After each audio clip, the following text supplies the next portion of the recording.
تم نے یہ کیسی صفائی کی؟ ایسا لگ رہا ہے کہ صفائی ہی نہیں، تنخواہ لینے کا پتہ ہے، بس کام کرتی نہیں ڈھنگ سے۔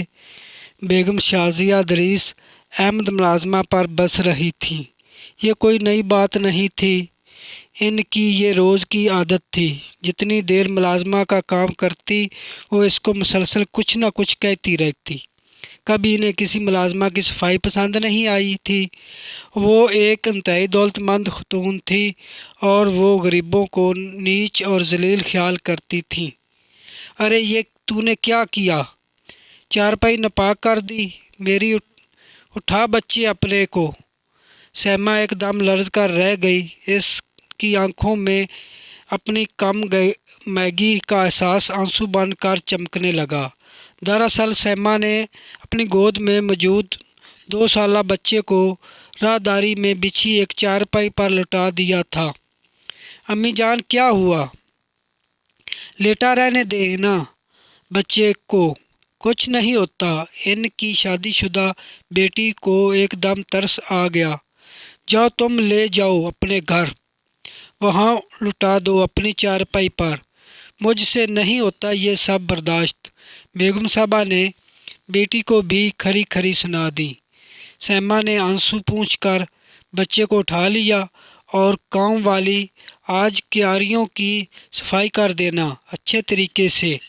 بیگم صاحبہ سیمہ کو حکم دے کر کمرے میں چلی گئی۔ سیمہ لفظ کام والی سن کر تڑپ کر رہ گئی تھی۔ جانے کیوں اسے اس لفظ سے چڑ سی ہو گئی تھی۔ اس کی وجہ یہ بھی تھی کہ حالات کے ہاتھوں مجبور ہو کر وہ زندگی میں پہلی بار کسی کے ہاں ملازمت کر رہی تھی۔ اپنا نام صرف کام والی سن کر وہ تڑپ جاتی تھی۔ ایک بار اس نے بیگم صاحبہ کا اچھا موڈ دیکھ کر ان سے درخواست کی کہ وہ کام والی کہنے کی بجائے اس کا نام لے لیا کریں۔ ہائے ہائے، بڑے پرزے نکل آئے ہیں تم ملازموں کے، کام والی نہ کہوں تو میڈم کہوں؟ وہ ایک دم برس پڑیں اور سیمہ نے خاموش رہنے میں ہی عافیت جانی۔ سیمہ کو اسی دوران کسی اور جگہ ملازمت مل ہی گئی۔ اب اسے قدرے سکون محسوس ہوا۔ یہاں اسے کام والی کہہ کر نہیں پکارا جاتا تھا، بیگم صاحبہ اسے نام لے کر پکارتی اور ان کے بچے سے خالہ جی کہا کرتے۔ بیگم صاحبہ اس سے یا اس کے بچوں سے گھن نہیں کیا کرتی تھیں، بلکہ اس کی دل جوئی کرتی اور وقتاً فوقتاً اس کی مدد بھی کرتی تھیں۔ آج اسے یہاں کام کرتے ہوئے 12 سال ہونے کو آئے تھے۔ سیمہ کام سے فارغ ہو کر گھر جانے کی تیاری کر رہی تھی کہ ایک برقع پوش خاتون اس گھر میں داخل ہوئیں اور بیگم صاحبہ سے ملازمت کے لیے کچھ بات چیت کرنے لگیں۔ بیگم صاحبہ کو چونکہ اس وقت کسی ملازمہ کی ضرورت نہیں تھی، اس لیے انہوں نے انکار کر دیا، مگر اس کی کچھ مدد ضرور کر دی۔ برقع والی خاتون نے بہت انکار کیا، مگر بیگم صاحبہ نے کچھ رقم زبردستی اس کے ہاتھ میں تھما دی، جس پر اس خاتون کی آنکھوں سے آنسو نکل پڑے۔ آخر وہ خاتون اٹھی اور واپس جانے کے لیے برقع کی چادر درست کرنے لگی۔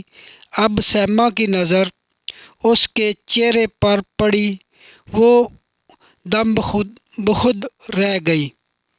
اسے اپنی آنکھوں پر یقین ہی نہیں آ رہا تھا کہ یہ وہی عورت تھی، وسیع و عریض کوٹھی کی مالکن، غریبوں سے نفرت اور گھن کرنے والی، ملازموں کو نیچ خیال کرنے والی۔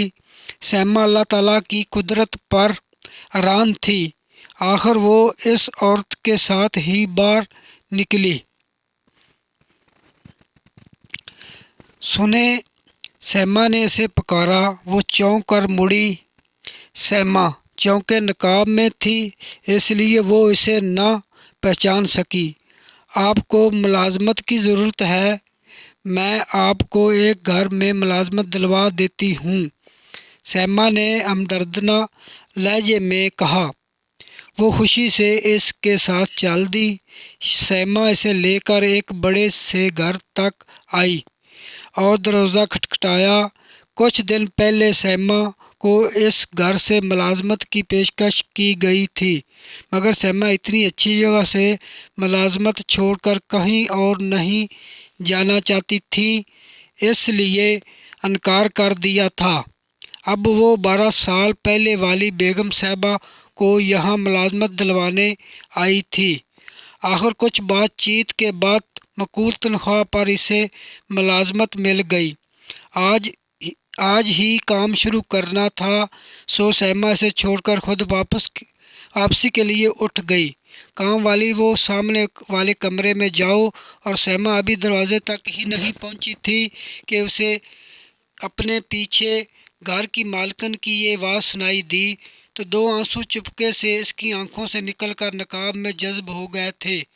جانے یہ آنسو 12 سال پہلے کا واقعہ یاد کر کے نکلے تھے یا بیگم صاحبہ کے ساتھ ہونے والے مخالفات عمل پر۔